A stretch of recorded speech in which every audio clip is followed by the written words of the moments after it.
नमस्कार।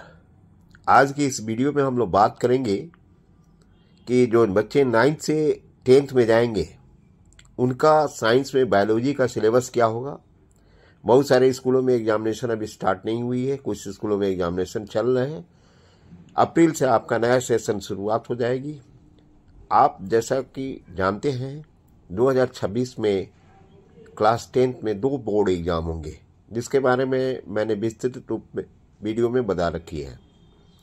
तो आपकी पढ़ाई स्टार्ट हो जानी चाहिए अप्रैल से ही, ताकि आप समय रहते सारी चीज़ों को तैयारी कर सके और अपनी तैयारी को बहुत ही सुगमता पूर्वक अंजाम दे सके। तो इसके लिए मैंने स्टार्ट किया है क्लास 10th के बायोलॉजी के सिलेबस के बारे में, ताकि मैं आपको बता दूं कि जब आप 9th से 10th में जाएंगे तो साइंस में फिजिक्स, केमिस्ट्री और बायोलॉजी होती है, जिसमें फिजिक्स 25 मार्क्स का, केमिस्ट्री 25 मार्क्स का और बायोलॉजी 30 मार्क्स का होता है। जो आपको बायोलॉजी का जो सिलेबस है वो सिलेबस जो है आपके स्क्रीन पर दिखाई पड़ रहा होगा, जिसको मैंने नोट किया है आपको बताने के लिए।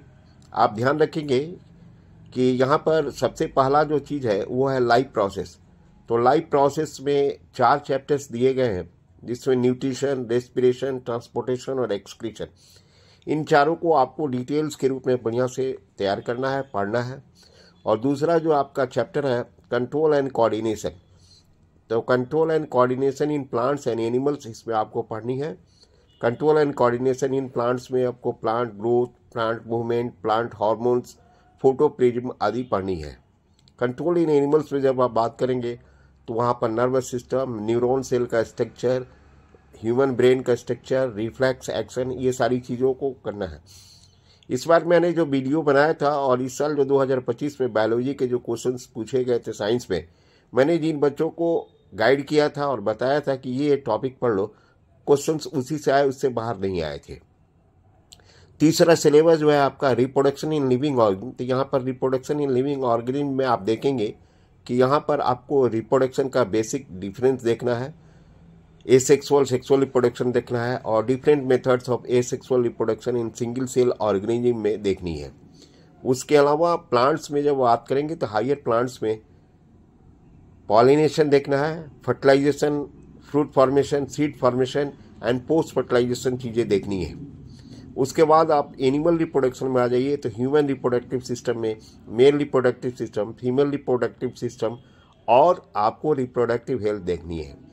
इस चैप्टर से बोर्ड में एग्जामिनेशन में क्वेश्चंस पूछे जाते हैं। जैसा कि आपको मालूम होगा कि जो 9th का पैटर्न होता है वही 10th बोर्ड पैटर्न में भी होगा। कहने का मतलब हुआ आपको MCQ क्वेश्चंस होंगे, एसर्शन रीजनिंग क्वेश्चन होंगे, 2 मार्क्स क्वेश्चन होगा, 3 मार्क्स क्वेश्चन होगा, कॉम्पिटेंसी बेस्ड क्वेश्चन होंगे और लॉन्ग आंसर टाइप क्वेश्चन होंगे। तो इस तरह से आप देखेंगे कि आपकी स्टडी जैसे जैसे ग्रेजुअली मजबूत होती जाएगी, आप जैसे जैसे सॉल्व करते जाएंगे क्वेश्चन पेपर, प्रैक्टिस पेपर, तो आपके मार्क्स बहुत अच्छा होने की संभावना ज़्यादा बढ़ जाएगी। उसके बाद आप आते हैं हेरिडिटी। तो हेरिडिटी बेसिकली ये आपके लिए 10th में जब जाएंगे तो एक नया चैप्टर आपको फेस करना पड़ेगा, क्योंकि इसके बारे में आपको बेसिक जानकारी नहीं होगी, न ही 7 से 8 तक ये चीज़ें पढ़ाई जाती है। यहाँ पर हमको देखना है कि कैसे हेरिडिटी कैरेक्टर्स जो है एक पीढ़ी से दूसरे पीढ़ी में ट्रांसमिट होते हैं।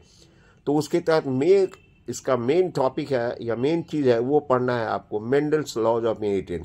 और मेंडल्स लॉज ऑफ इनहेरिटेंस जो हेरिडिटी का प्रमुख चीज़ है। यहाँ पर Mendel's law, monohybrid cross, dihybrid cross, incomplete dominance, सारी चीज़ें पढ़नी होती है। उसके बाद एक मेन इंपॉर्टेंट चीज़ है जो हर साल बोर्ड एग्जाम में इसको कहीं न कहीं से डायरेक्ट या इनडायरेक्ट क्वेश्चन पूछे जाते हैं, वो है सेक्स डिटर्मिनेशन इन एनिमल। तो सेक्स डिटर्मिनेशन इन एनिमल्स में मैन और भी दूसरे कुछ जंतुओं का एग्जाम्पल दिया जाता है। ये पढ़ाने वाले पर निर्भर करता है कि वो कैसे उसको बता रहा है।